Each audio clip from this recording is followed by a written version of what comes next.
everyone. Thanks for joining me on this edition of the Midday Bilingual Newscast on Équinoxe Television. For presentation, I am Immaculate Fogwe. Human Rights Watch and the Center for Human Rights and Democracy in Africa condemns all the atrocities committed by separatist fighters and government forces.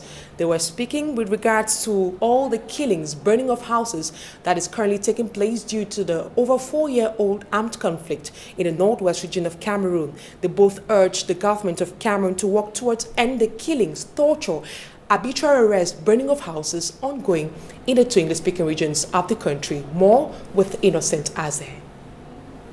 Released on March 12, 2021, Human Rights Watch in the new report accuses armed separatists for rise in kidnapping, killings and other atrocities in recent time. The rights group begins by saying armed separatists on February 27th kidnaps a medical doctor in the northwest region for not contributing to the struggle. After threats to kill him, he was spared upon payment of a ransom of 300,000 francs CFA.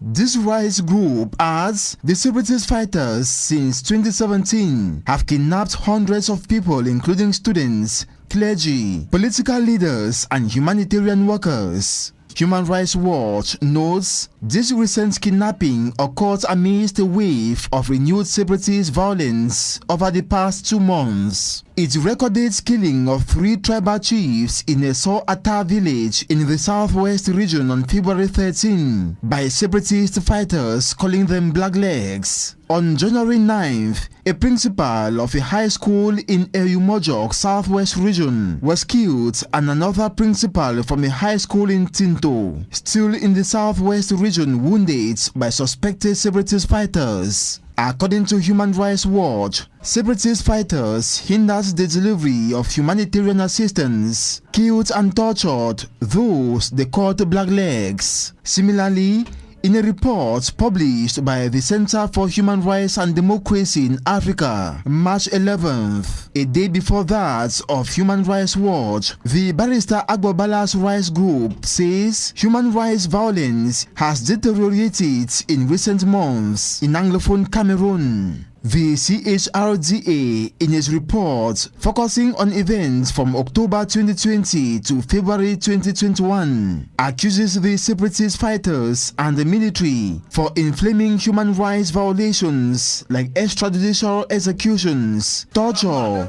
arson of schools and villages, wanton destruction of property, retaliatory attacks, the use of improvised explosive devices, arbitrary arrest and illegal detention, abduction, harassment, extortion, and many others, which seriously affect women and children. These, according to CHRDA, are intentional and well-planned violence, mostly by the government forces, citing the Mautu massacre of 10th January 2020, where 9 unarmed civilians were killed and many arrested.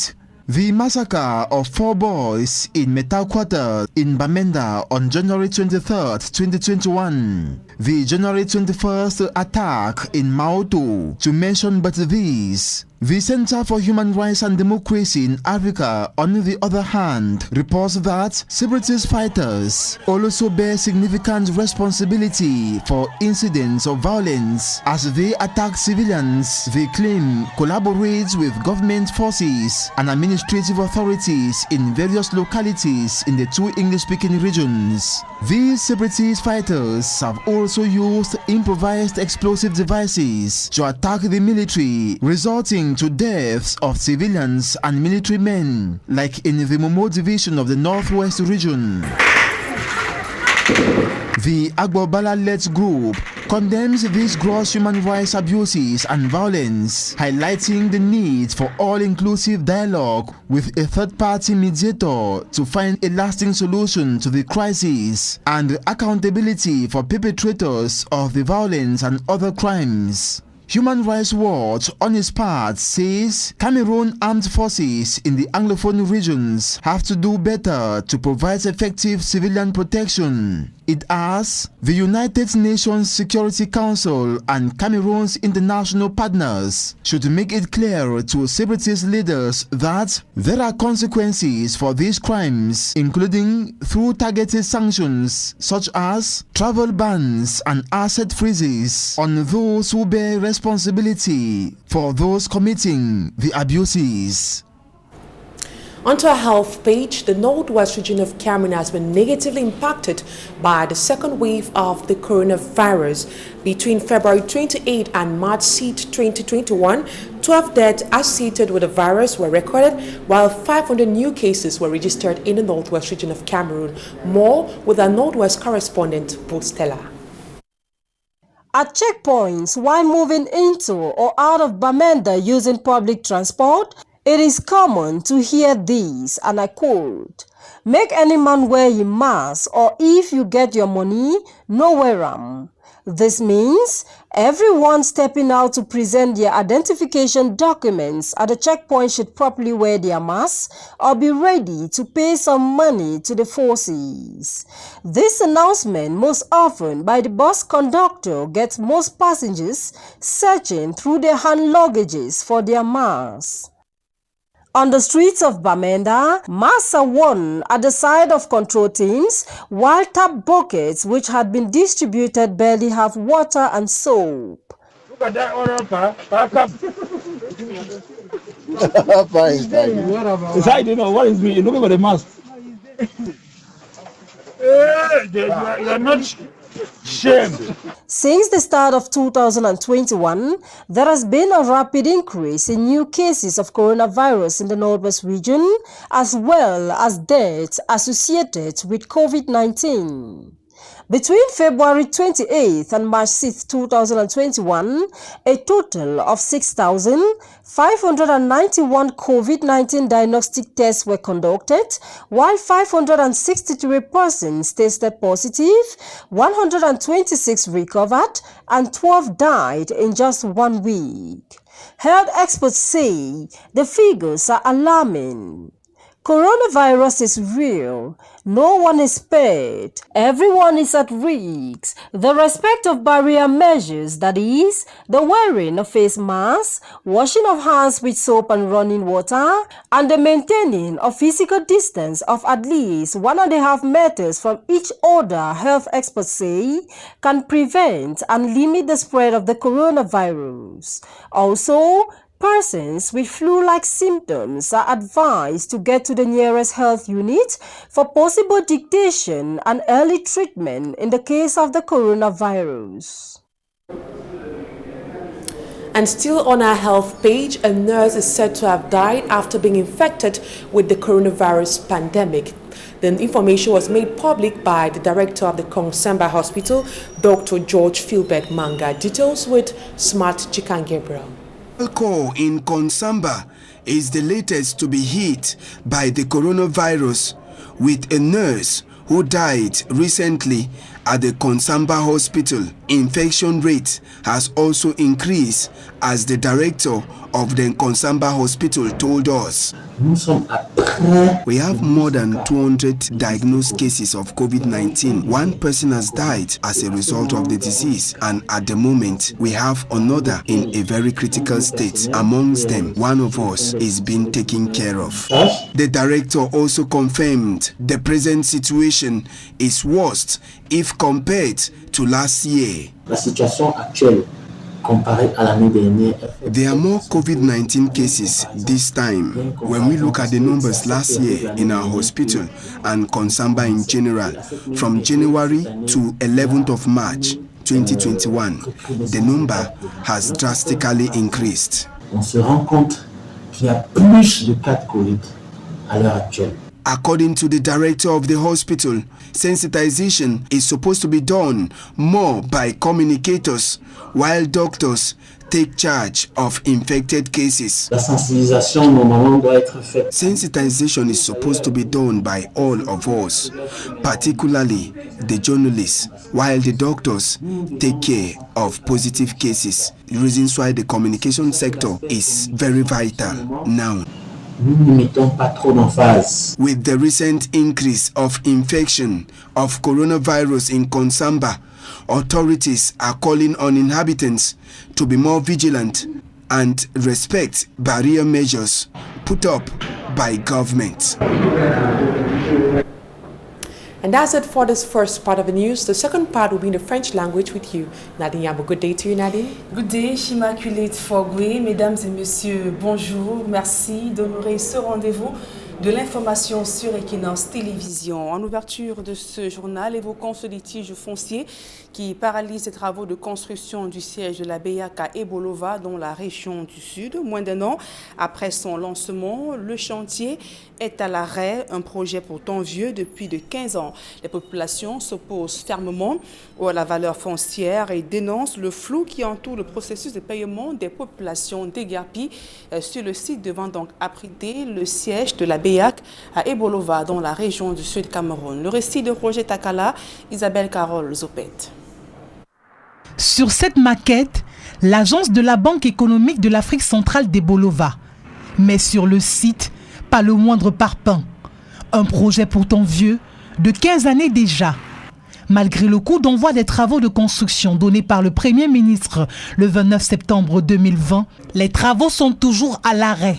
Sur le chantier, les camions sont immobiles, les herbes envahissent le site et les tas de gravier formés depuis plusieurs mois n'ont point été utilisés. Et pour cause, une controverse autour de l'évaluation de la valeur foncière des espaces expropriés du site pour la construction de cette agence BEAC d'Ebolova pose problème. Nous avons été obligés, lorsque nous avons appris que l'État du Cameroun prend le terrain de notre père au franc symbolique de 200 francs le mètre carré. Nous avons été obligés de saisir la justice qui a fait appel à un expert foncier indépendant. Nous leur avons ajouté plus de 1000 mètres carrés derrière. Comparer 200 mètres carrés à 9800 mètres carrés qui vont valoir 62 millions et que 200 mètres carrés coûtent 25 millions. Faisons seulement la règle 3. Vous comprenez un peu là où il faut pas.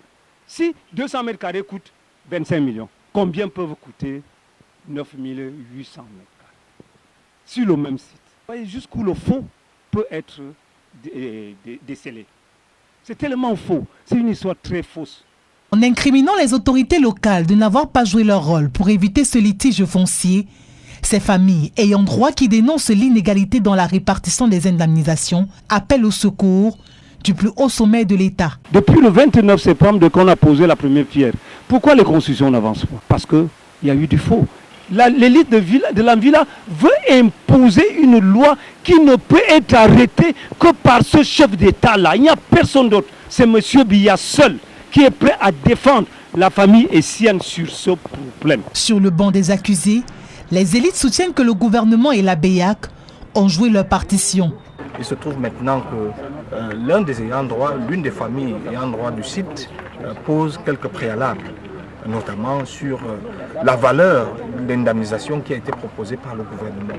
Et donc à date, il y a des experts judiciaires qui ont été commis par le tribunal des séances à l'effet de déterminer si la valeur de cette indemnisation est effectivement faible. Environ 6 mois sur les 24 que devaient durer les travaux de construction de cette agence BEAC d'Ebolova sont déjà consommés. Mais à quand le démarrage effectif de cet édifice qui devrait s'étendre sur environ 1 hectare?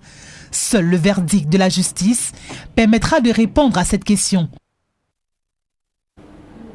Et dans le chaudron de la crise anglophone, un nouveau rapport de Human Rights Watch incrimine les groupes séparatistes qui opèrent dans les régions du nord-ouest et du sud-ouest Cameroun. L'ONG accuse ces bandes armées d'abus et de violence sur des populations civiles. Elle fait notamment allusion aux assassinats le 13 février dernier de 3 chefs traditionnels dans le sud-ouest et celui du proviseur du lycée d'Eyou Médiocre le 9 février dernier. Bien plus, ces groupes séparatistes sont accusés d'avoir entravé l'aide humanitaire et torturé tous ceux qu'ils soupçonnaient de collaborer avec les forces de défense et de sécurité. Bien plus, l'ONG Human Rights Watch accuse notamment ces groupes séparatistes de paralyser le déroulement de l'année scolaire depuis plus de 4 ans dans cette partie du pays. Tout autre chose à présent, l'on s'achemine progressivement vers un congrès unitaire de la Confédération syndicale des travailleurs du Cameroun. Les différentes factions qui se livrent une guerre sans merci depuis plusieurs années viennent de prendre l'engagement de parler d'une seule voix. Il est donc question de taire les querelles et d'œuvrer pour l'amélioration des conditions des travailleurs au Cameroun. Le reportage de Marcelin Gansop. Nous en appelons au calme et à la sérénité de tous. C'est une guerre qui n'a que trop duré, au point où la Confédération syndicale des travailleurs du Cameroun est passée à côté de ses missions, tiraillée qu'elle est de toutes parts par diverses factions, lesquelles rêvent aujourd'hui d'unité. La faute des grands hommes, c'est pas d'éviter de tomber, mais de se relever lorsqu'on est tombé. Je crois que c'est ce qu'on est en train de faire. Et de tirer les leçons de la chute. La volonté commune, après beaucoup d'années de mésentente, est d'aller de l'avant, de nous unir et de rebâtir une CSTC forte comme nous l'avons, nous autres les vieux reçus, et laisser à la postérité, aux jeunes syndicalistes, une organisation forte et solidaire. Et nous qui sommes là, c'est nous qui avons la base. Ceux qui étaient au palais des congrès, c'était des aventuriers. Il y a eu 3 factions autour de la CSTC. Les 3 factions sont présentes aujourd'hui par les leaders, pas par les représentants. Et ils se sont engagés. Le 8 mars marque un tournant décisif dans la résolution de la crise de leadership qui secoue la CSTC depuis de longues années. Je voudrais remercier les camarades qui sont là, les aînés qui ont compris que le mouvement syndical n'est pas l'affaire d'une personne. Depuis des années, nous avions constaté qu'il y a une lutte d'intérêts et des intérêts personnels et égoïstes. Aujourd'hui, nous remettons la CSTC sur les rails et nous allons vers un congrès unitaire, véritablement unitaire. Et pour matérialiser leur volonté commune de cheminer désormais ensemble, les 3 factions rivales ont apposé leur signature sur la déclaration conjointe. La faction Zambo Amougou, représentée par ses vice-présidents, plus celle de Ngwandji Patricia et de Moussi Mola. Nonobstant les différentes décisions de justice tendant à légitimer l'une ou l'autre des factions et dans le seul intérêt des travailleurs que nous représentons, nous nous engageons résolument, tous dès ce jour, à mettre tout en œuvre pour la mise en place d'une véritable unité syndicale, devant aboutir à travers un congrès extraordinaire unitaire à l'élection d'un seul bureau exécutif devant conduire la CSTC. Décidons que désormais, les activités liées au rapprochement conduisant à cette unité syndicale seront initiées et présentées à travers des notes signé conjointement par l'ensemble des présidents des factions connues à ce jour. Très attendu, la convocation d'une réunion unitaire des membres des bureaux des différentes factions, laquelle ouvrira la voie à l'organisation du congrès unitaire que les travailleurs appellent de tous leurs vœux. À présent, ce publie reportage avant la deuxième partie, avant la fin de ce journal. Une eau minérale fraîche est disponible pour les populations de la région de l'Est Cameroun. Source Boni, située à Bertois, a mis sur le marché de nouveaux produits. Et le préfet de l'Homme et Djerem est allé donc visiter les installations et équipements de cette société. Reportage. Une source d'eau minérale de qualité située dans la région de l'Est, localité de Bonis, à 5 km de Bertois. Ici sort de terre une eau fraîche pour la consommation du grand public. Nous avons voulu mettre sur place un produit dans la sous-région qui est de qualité purement exceptionnelle, car la région de l'Est au Cameroun est la région que tout le monde connaît, est une région purement naturelle. Lorsque nous avions détecté et trouvé qu'il y avait une source d'eau qui se trouvait dans un rocher, l'Ognès, nous avons trouvé opportun de ramener cette eau au niveau de la population. L'entreprise brassicole Stricam, société de transformation industrielle d'une capacité de production journalière de 6 000 packs, ne s'est pas trompée de cible. Grâce à tout ce que nous effectuons ici au laboratoire, toutes les tranches d'âge, que ce soit les femmes enceintes, les enfants, les nouveau-nés, les parents, les adultes, les malades, hypertendus, diabétiques, tout le monde peut consommer notre eau parce que c'est une eau pure, 100% naturelle. Elle ne contient aucun élément additif. Cette eau n'a pas été déminéralisée avant d'être reminéralisée comme tout autre. Je pense, à mon avis, qu'au Cameroun, c'est l'unique. Des produits de différents formats sortent de cette chaîne de transformation pour le plaisir des populations. Nous avons mis sur le marché plusieurs types, n'est-ce pas, de formats. Nous produisons, n'est-ce pas, les housses, c'est-à-dire que les eaux minérales, n'est-ce pas, en sachet, les formats de 0,5, les petites bouteilles que vous avez vu derrière moi là, et les formats de 1,5, 1,5 litres. Et nous produisons également, n'est-ce pas, les bonbonnes, c'est-à-dire les contenances de 18,9 litres. Source Bonis, appréciée par les consommateurs à travers son laboratoire agréé par le ministère de l'Eau et de l'Énergie, les analyses physico-chimiques et microbiologiques sont faites sur des produits Stricam. En analyse physico-chimique, nous recherchons tout ce qu'il y a comme minéraux dans l'eau, à savoir le calcium, le magnésium, le chlore, le fer, etc. En microbiologique, nous recherchons tout germe, tout microbe susceptible de causer des troubles à l'organisme du consommateur. Donc nous nous assurons, avant de commercialiser notre produit, que nous avons une eau pure, saine. Il s'agit ici de mettre en place un système de sécurité qui permettra, n'est-ce pas, de garantir pendant le circuit de production de l'eau son aspect naturel, hors exemple de toute contamination. Toute cette expertise n'a pas laissé indifférent le préfet du département du Lomé-Direm, descendu sur les installations de Source Bonis pour apprécier la qualité du travail. C'est avec beaucoup d'intérêt que nous avons visité ces unités de transformation. Et c'est parce qu'il y a transformation qui a valeur ajoutée, c'est la valeur ajoutée qui apporte la croissance puis le développement d'un pays. Selon le ministère de la Santé publique, le Centre Pasteur et la Nord, Source Bonis occupe la première position en termes de qualité. This is your own water from your own land. So I would like you to taste your own water from your own land and have it as a naturally. And it's natural bonus, so you can say it's naturally bought from your own land. So I want you to taste your own land water and see how is it. Le top management de l'entreprise ne lésine pas sur les moyens pour l'emploi des jeunes. De nouveaux produits sont annoncés dans les prochains mois pour le plaisir des consommateurs. Fin de ce journal. Mesdames et messieurs, merci pour votre aimable attention et passez d'agréables moments en compagnie de nos programmes qui se poursuivent. Immaculate Fogwe, have a nice day. Same to you, Nadia Yambo. Same to you, ladies and gentlemen. Have a lovely weekend in the company of our programs. Thanks for watching.